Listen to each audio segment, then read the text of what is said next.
comment installer un BlueLog et un routeur. Donc on va commencer par le routeur qui va fournir en fait l'accès Internet au BlueLog. Dans ce cas-là ici, donc on a un routeur IN6 EPWL100. Alors pour l'installation, c'est assez simple, on peut monter ce type de routeur sur rail. Il y a une alimentation 24 volts par le dessus. On branche l'antenne sur le port antenne. Et puis on va avoir deux ports Ethernet pour brancher les câbles RJ45. Ce routeur, il va avoir un numéro de série qu'on retrouve ici, et puis il va avoir aussi une adresse IP qui va nous servir à nous connecter dessus par la suite. Ensuite, on a pour fournir Internet, donc avec le routeur, on va installer une carte SIM, donc il y a une encoche par le dessus pour la monter.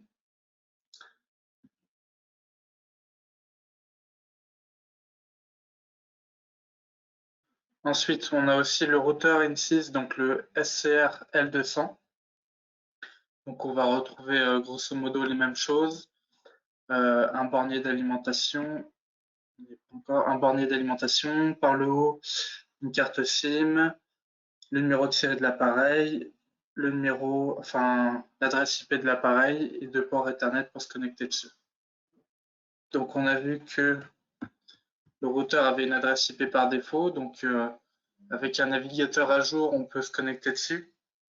Donc il suffit de remplir l'adresse IP en mettant https devant l'adresse IP pour se connecter dessus. Il y a un mot de passe par défaut, mais le mot de passe par défaut il est indiqué sur la notice du matériel, donc c'est un identifiant en mot de passe, une CC-COM, et donc on arrive sur la page d'accueil du matériel.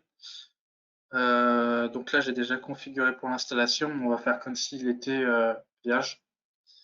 Donc pour l'installation, on a le modèle du routeur, son heure, les paramètres de base, et puis on a les états de connectivité. Donc, qu'est-ce qu'on fait en premier pour un routeur? On va vérifier si la carte SIM est bien lue. Donc, on va dans le WWRN. Normalement, il est activé par défaut et on vérifie les statuts. Donc là, on peut voir que la carte SIM est bien insérée et prête, que elle est reconnue, et donc après on va avoir différents identifiants à renseigner, et tous ces éléments vont apparaître par la suite dans le paramétrage. Donc, je reviens sur le paramétrage, la carte SIM est bien reconnue. Qu'est-ce qu'on fait ensuite? Il faut, comme pour le téléphone, renseigner donc le code PIN de la carte SIM, ce qui est fait ici. On a ensuite des identifiants propres aux fournisseurs d'accès mobile. Donc ça va être l'Access Point Name ou des fois dit APN. Donc là, dans mon cas, c'est une carte Bouygues Télécom. On a un glossaire de fournisseurs d'Internet pour retrouver en fait les identifiants. Donc là, on va sur la partie France. Et là, dans notre cas là, on a du Bouygues. Donc l'APN, ça va être cet identifiant-là. On a un identifiant propre et un mot de passe. Donc ces éléments-là, on les récupère ici, on les renseigne ici. Et du coup, on va pouvoir valider en faisant OK. Petite parenthèse aussi, parce qu'il existe des cartes multi-opérateurs, donc c'est intéressant, ça permet de choisir le réseau le plus fort entre différents opérateurs. Donc ici, on peut choisir en paramétrage, donc le réseau le plus fort capté par la carte SIM. On peut choisir un fournisseur de référence aussi ou se connecter uniquement à un fournisseur. On a ici les types de réseaux disponibles sur ce routeur. Et voilà ce qu'il en est pour la connectivité. Donc une fois qu'on a rentré les paramétrages d'identifiant de la carte SIM, donc on peut vérifier les états. Donc on capte bien le signal, on est enregistré sur le réseau, on capte Bouygues Télécom et c'est bon, on a Internet. Petite parenthèse aussi, on peut modifier l'adresse IP du routeur ici. Hop, on peut la modifier là. Et puis ce qu'on fait aussi, c'est que dans le système, on va mettre à l'heure donc le routeur, donc on peut le faire ici, date et heure. Alors, je vais revenir aussi sur le paramétrage d'un PC. Pour se connecter au routeur aussi, bien sûr, il faut être dans la même plage d'adresse IP que le routeur. Donc, il faut aller dans Centre réseau et partage. Et ici, en fait, on retrouve l'élément de paramétrage du réseau. Donc, dans Détail, on peut retrouver donc les paramètres de l'ordinateur, son adresse IP, son masque de sous-réseau et son gateway ou passerelle. Petite démo, donc on va modifier les paramètres. Là, j'ai juste à rentrer mes identifiants. Ça arrive. Hop. Voilà. Donc pour modifier l'adresse IP de son PC, on va dans Protocole IPv4. Et ici, donc, on rentre une adresse IP par manuellement. Et tac, on peut se connecter au routeur. Donc, on valide. Hop, hop, hop. Là, on voit bien qu'on est connecté à Internet, c'est bon. Voilà. Donc, on en a fini pour la connectivité, le routeur. Maintenant, on va passer au blog. Donc, qu'est-ce qui se passe quand on arrive sur un blog pour la première fois? On va créer un compte utilisateur. Donc, tac, on va mettre l'adresse IP, enfin,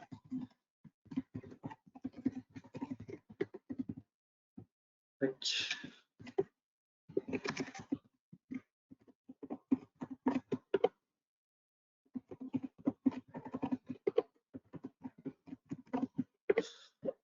On a un code PIN pour sécuriser l'accès aussi de l'écran du blog. Hop, et c'est bon, on a créé le compte utilisateur. Parti. Mince, petite erreur.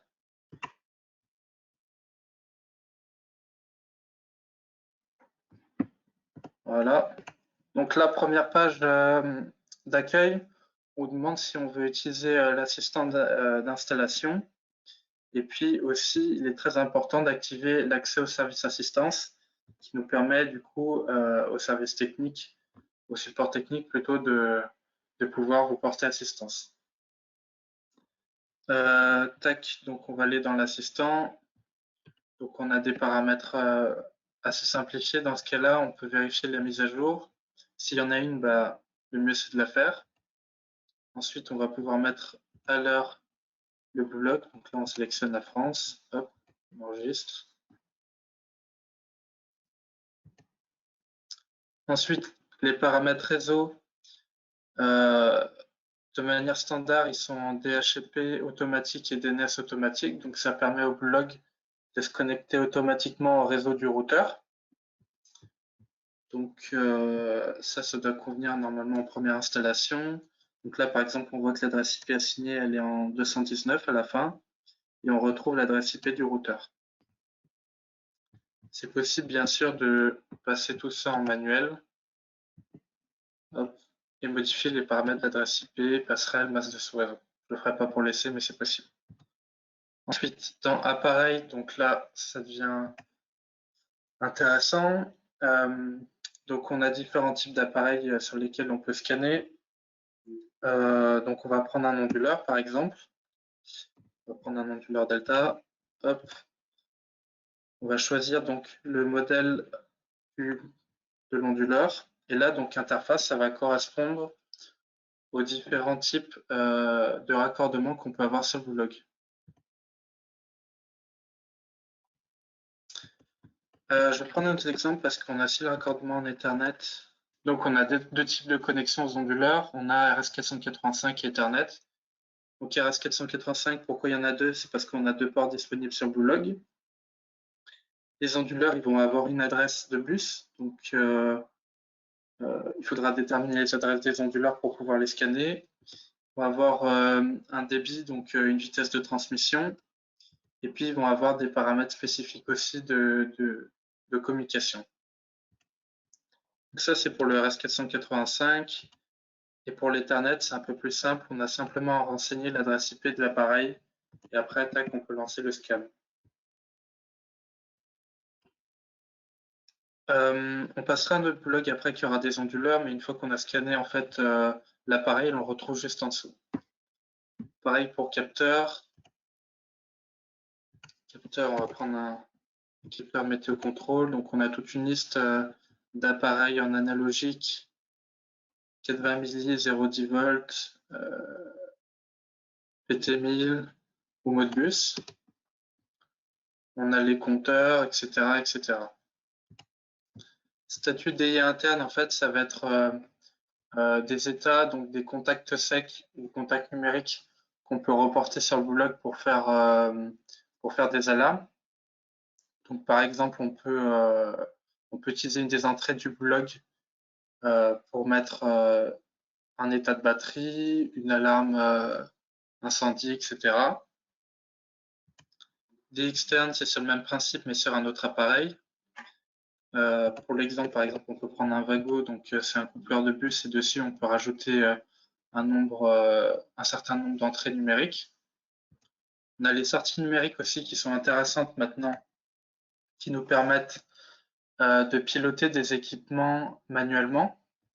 Donc on peut imaginer par exemple l'ouverture d'un disjoncteur.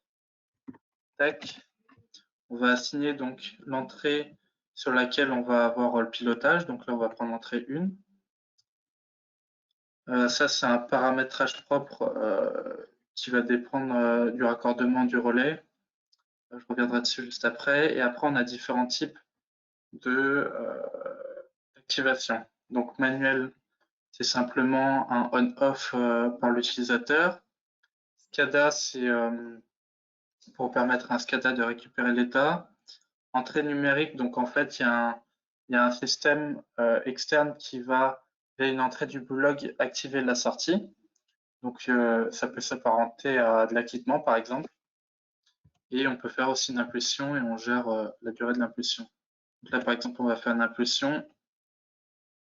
Ici, on va pouvoir activer la sortie. Donc, elle va être activée une seconde et hop, elle s'arrête. Donc, voici pour les sorties. Qu'est-ce qu'il y a d'autre d'intéressant ensuite? On va pouvoir renommer l'enregistreur de données. En général, je mets le nom de la centrale. Voilà, hop. On met le bureau. Tac. Ensuite, on a le VCOM. Alors, comment connecter son Bluelog à VCOM? C'est assez simple en fait. Sur VCOM, vous allez créer votre centrale et dessus de cette centrale, vous allez avoir une clé système. Donc, de cette clé système, elle va permettre à la centrale d'être identifiée et donc de faire le lien entre le portail sur VCOM du système et le Bluelog associé. Donc ici, on va pouvoir renseigner la clé du système. Ici, c'est déjà fait. On va pouvoir choisir l'intervalle de transmission des données aussi. Et puis, juste en dessous, on peut récupérer les historiques de données du Bluelog. C'est sur 100 jours, il me semble, en local. Tac. Et autre fonction importante, pour la maintenance, c'est intéressant d'avoir en fait les alarmes des appareils raccordés au Bluelog. Donc pour les onduleurs, ça va être des défauts. Pour des capteurs, ça peut être une perte de communication, par exemple. Et dedans, donc, on peut rajouter un destinataire d'email. Donc là, vous pouvez mettre votre boîte mail pour l'exploitation et ça vous enverra un mail.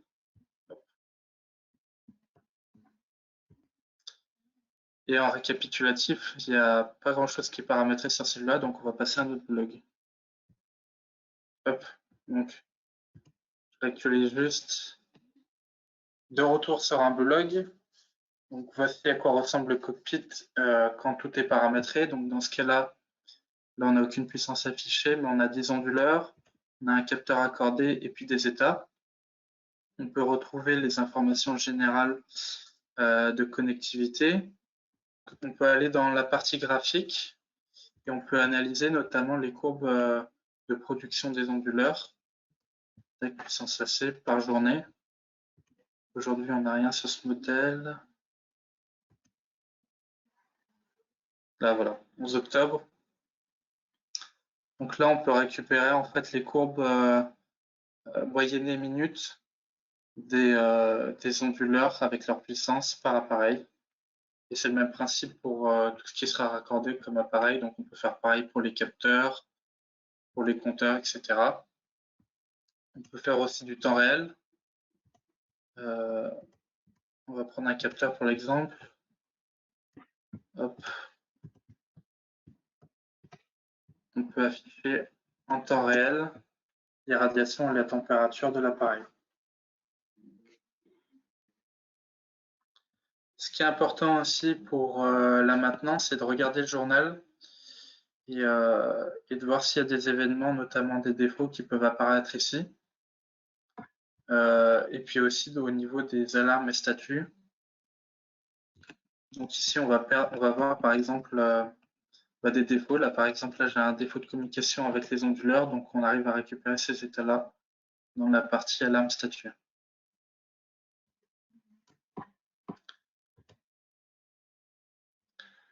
Données de base, donc ça, je vous l'avais montré avant, c'est qu'on peut renommer l'appareil. VCOM, c'est pour faire le lien. FTP push, c'est pour un portail externe, donc on peut activer le service push. Et donc, avec ce service push, on peut renseigner le serveur du portail et donc lui attribuer des identifiants pour faire la connexion et envoyer les données.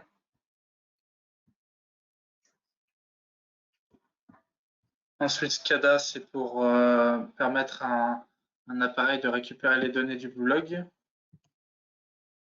Donc, c'est une licence spécifique, mais on ne rentrera pas dans le détail aujourd'hui. Et puis, on peut choisir le type d'affichage de la puissance au cockpit, donc les onduleurs ou le compteur.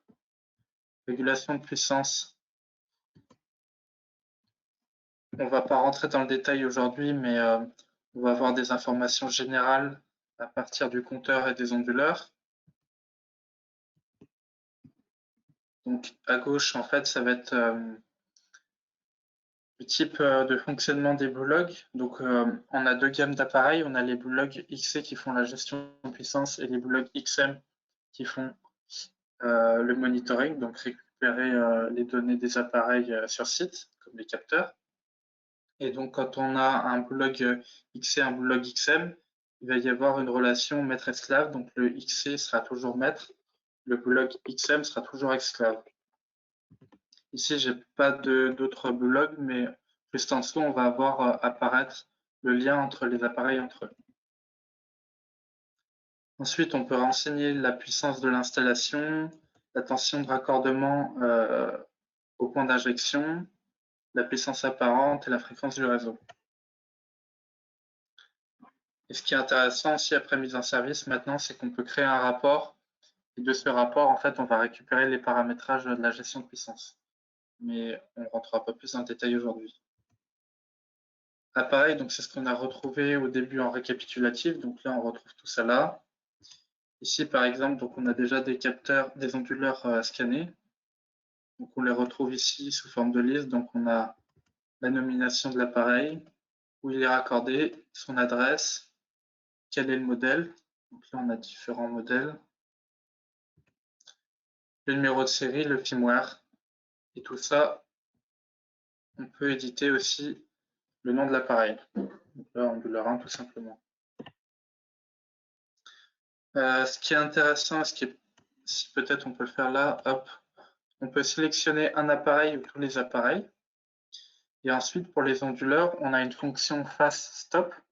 Cette fonction-là, en fait, elle permet de arrêter ou redémarrer des onduleurs manuellement. Donc c'est une commande via les registres du pilote et c'est une commande manuelle. Il faut aussi que la marque d'onduleur supporte cette fonction-là. Ça dépend des onduleurs. Donc dans le système, on va pouvoir récupérer les données générales, donc adresse IP, Ethernet, connexion VPN, c'est dans le cadre de la gestion de puissance avec un agrégateur, donc on ne va pas en parler aujourd'hui. DATER, je l'ai déjà montré. Ce qui est intéressant aussi, c'est qu'on a des modules d'extension.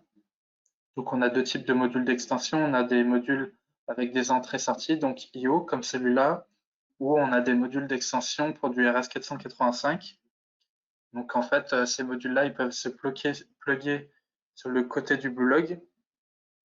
Et du coup, on peut retrouver en fait la connectivité entre l'appareil, le Bluelog et le module ici. Ce qui est intéressant aussi pour la maintenance et la gestion, c'est de pouvoir créer différents profils utilisateurs. Donc, à la base, on a créé un profil pour l'appareil, mais on peut en créer d'autres en fait. Donc là, je vais mettre simplement Go. Hop. Là, on va prendre le cas, donc un cas client, utilisateur. On définit le mot de passe, code PIN, adresse mail. Et voilà, on peut créer un nouveau profil. Alors aussi, juste sur le code PIN, c'est en fait un mot de passe qui permet de sécuriser l'accès à l'écran du blog et ça n'a rien à voir avec le code PIN de la carte SIM. C'est un identifiant, mais ça n'a aucun lien avec la carte SIM. Ensuite, ici, on peut retrouver le récapitulatif des licences installées par le blog. Donc, on retrouve la puissance, le nombre d'appareils installés, port contrôle, donc qui permet de faire la gestion de puissance, port contrôle par Modbus, donc c'est-à-dire que on peut faire de la gestion de puissance par Modbus. Remote port control, c'est pour de la gestion de puissance avec un agrégateur. Zero feed-in, c'est une commande pour le zéro injection, donc on n'en parlera pas aujourd'hui. SCADA, c'est pour permettre à un appareil externe de récupérer les données du blog en Modbus. FTP push, donc c'est pour un portail externe. OpenVPN, c'est pour l'agrégation. Et ces dernières fonctions-là, elles ne sont pas utiles dans la globalité, dans la généralité des cas, donc on ne va pas en parler aujourd'hui. Qu'est-ce qui se passe aussi si vous manque une licence? Alors c'est assez simple, on peut fournir un fichier à jour de l'appareil, donc il suffit de nous renseigner le numéro de série ici. Et donc si vous commandez une licence après installation par exemple, on peut en fait charger cette licence avec un fichier, hop, et en faisant le chargement de la licence, on va en fait mettre à jour le modèle et débloquer une licence par exemple. Mise à jour, donc on a les mises à jour qui sont disponibles. Centre de données, c'est pas forcément nécessaire. Et on peut faire une sauvegarde aussi à partir de VCOM ou une sauvegarde locale de l'appareil. Sauvegarde et restauration aussi, on peut récupérer une sauvegarde depuis VCOM et l'importer ici, ou on peut réinitialiser l'appareil. Et puis on a aussi la fonction redémarrage. C'est un redémarrage soft, donc l'appareil ne va pas être débranché électriquement, ça fait juste un redémarrage comme un PC. Alors, il y avait déjà, si on peut revenir par rapport au routeur, au départ, pour le paramétrage entre le routeur et le blog. Donc déjà, il y avait une question sur le routeur, est-ce qu'il y avait un reboot automatique sur le routeur? Olivier, c'était la question, il me semble, savoir si en gros le routeur se redémarrait automatiquement à distance. Oui, tout à fait, parce qu'on voit qu'il y a souvent des routeurs qui bug et on installe ou des minuteries pour qu'ils puissent se couper automatiquement. Et certains routeurs ont des fonctions reboot automatique. Donc c'était pour savoir s'ils en avaient. Bah là, dans le cas du PW, on peut programmer un redémarrage quotidien et différents types de redémarrage. L'adresse qu'on va marquer en passerelle, au final, c'est bien l'adresse du routeur. L'adresse IP du routeur, si j'ai bien compris. Oui, c'est bien ça. Oui. Ici, on retrouve l'adresse IP du routeur en passerelle. Alors pour revenir aussi, il y avait quelques questions, notamment par rapport à la communication du blog par rapport à d'autres portails. Donc effectivement, le blog, donc bon, l'intérêt de l'utiliser avec le portail VCOM, c'est qu'on a toutes les configurations gardées en mémoire dans VCOM. Il y a un accès à distance au Bluelog via le portail directement. Et on a la maîtrise, on va dire, des données qui remontent dans le portail. Après, le Bluelog, effectivement, il peut travailler indépendamment de VCOM et envoyer les données en FTP push vers un autre portail. Sachant que tout ce qui est licence, donc toutes les licences que Hugo a montrées, que ce soit FTP push, SCADA, etc., donc c'est des licences qui sont complémentaires au Bluelog et qu'il faut commander avec l'appareil ou ultérieurement pour y avoir accès. Elles ne sont pas affichées par défaut sur le Bluelog. Et comme disait Hugo, on peut les installer par contre a posteriori et à distance. Donc si elles ne sont pas commandées avec le Bluelog à l'instant T, vous pouvez les commander par la suite. J'ai une petite question. lorsque l'on ajoute un BlueLog sur Vcom, en renseignant son adresse IP, on y a accès automatiquement. On n'a pas besoin de revenir sur le BlueLog et de renseigner le numéro, la clé du système. En fait, dans Vcom, il y a un lien entre Vcom et les BlueLog. Donc, de n'importe quel BlueLog, à partir du moment où il est en ligne sur Internet, peu importe, vous n'avez pas besoin de refaire de redirection de port ou de chercher l'adresse IP. Dans Vcom, vous l'identifiez juste avec le numéro de série, éventuellement. Ou alors, inversement, sur le BlueLog, vous allez rentrer la clé du système et la connexion se fera automatiquement. Ok, c'est l'un ou l'autre. Okay. Ouais, il n'y a pas forcément besoin de chercher l'adresse IP ou de faire de redirection de port. C'est un des intérêts en fait d'utiliser le portail avec les BlueLog. Au niveau licence, est-ce que les licences sont liées à la puissance du site ou uniquement à l'appareil? Alors, tout ce qui est licence, FTP push, etc., ça, c'est des licences. Alors, à part la licence pour l'agrégation, c'est des licences qui sont liées à l'appareil. Donc, c'est pour ça qu'on a besoin du numéro de série systématiquement. Donc là, il y a un seul type de licence à acheter qu'une seule fois par appareil. Après, pour la partie qu'on appelle Remote Power Control, qui est la licence pour la gestion de l'agrégation, celle-ci, par contre, est basée sur la puissance de l'installation. Et juste pour en revenir au niveau du nombre d'onduleurs possibles connectables et du nombre de marques différentes, donc 2 ports RS485, uniquement 2 marques possibles ou plusieurs marques possibles sur un seul et même BlueLog. Et on peut mettre plusieurs marques, plusieurs modèles de BlueLog d'onduleurs sur un BlueLog. Est-ce qu'il faut absolument les séparer au niveau des ports RS485 ou est-ce que on peut tous les mettre sur le même port? Enfin, quel est le principe de fonctionnement? Alors, pour le RS485, on peut faire des bus de communication d'appareils. Ce qu'on recommande, nous, en général, c'est de ne pas mélanger les types d'appareils sur le même bus. Donc, typiquement, pour des onduleurs, on mettra tous les onduleurs du même modèle sur le même bus. Et on va jusqu'à 30 appareils par bus. Donc, en fait, sur une entrée, on peut récupérer, par exemple, 30 onduleurs. Voilà, on voit sur la photo, ça c'est le module de base du BlueLog où on a bien les deux interfaces RS485 et après on peut rajouter des modules d'entrée. On peut revenir sur la sortie numérique et ce qu'on peut faire avec cette sortie. Ouais. Je voudrais savoir s'il est possible de piloter un disjoncteur qui serait motorisé. Donc, on retourne sur les sorties. On peut effectivement piloter un disjoncteur motorisé via la sortie. Pour ce faire, on peut utiliser en fait un relais parce que du coup, le BlueLog il va fournir un signal, mais ce signal il va être polarisé. Donc, pour qu'il n'y ait pas de conflit électrique entre le BlueLog et l'appareil à être commandé, il faut installer un relais. Et donc, de ce relais, après, on peut piloter l'appareil comme un disjoncteur motorisé. En fait, il faut se connecter à l'interface du BlueLog, par exemple, pour commuter manuellement la sortie. D'accord, il n'y a pas de règles que l'on pourrait définir en ligne qui ferait sauter le disjoncteur pour une raison X ou Y. Alors, pour l'instant, il n'y a pas de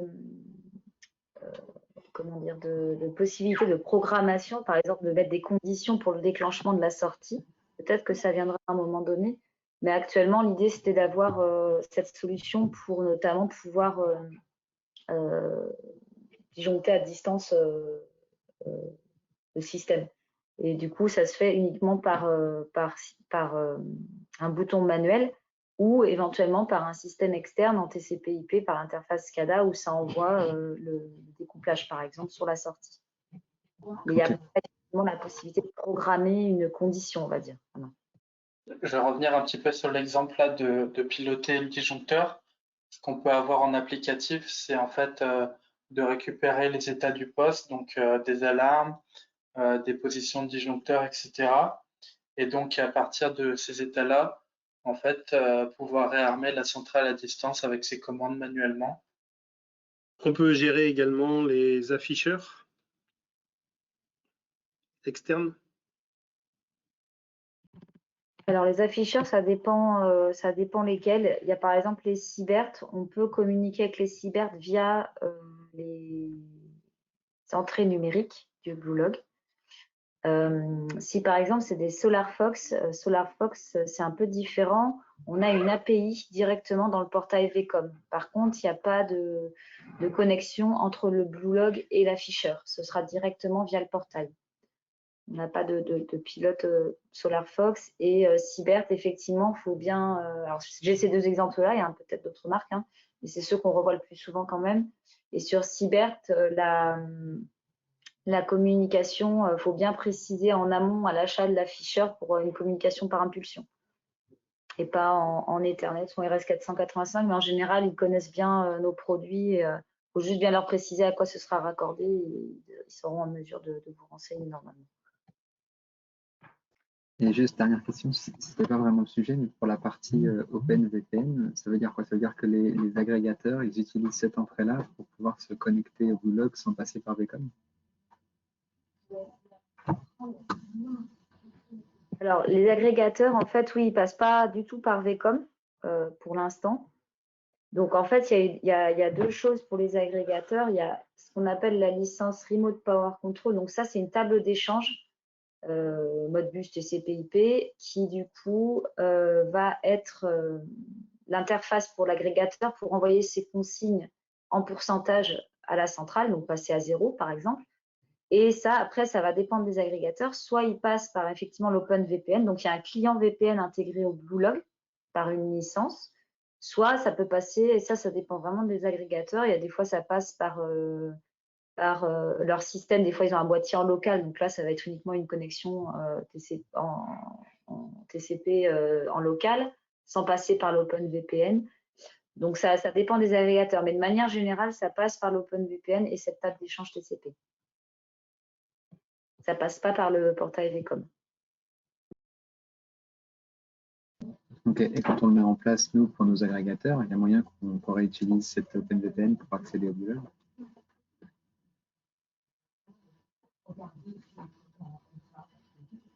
Alors après, normalement, alors vous voulez dire si vous ne passez pas par le portail Vcom pour accéder au Bluelog, vous utilisez l'OpenVPN par exemple? Ouais.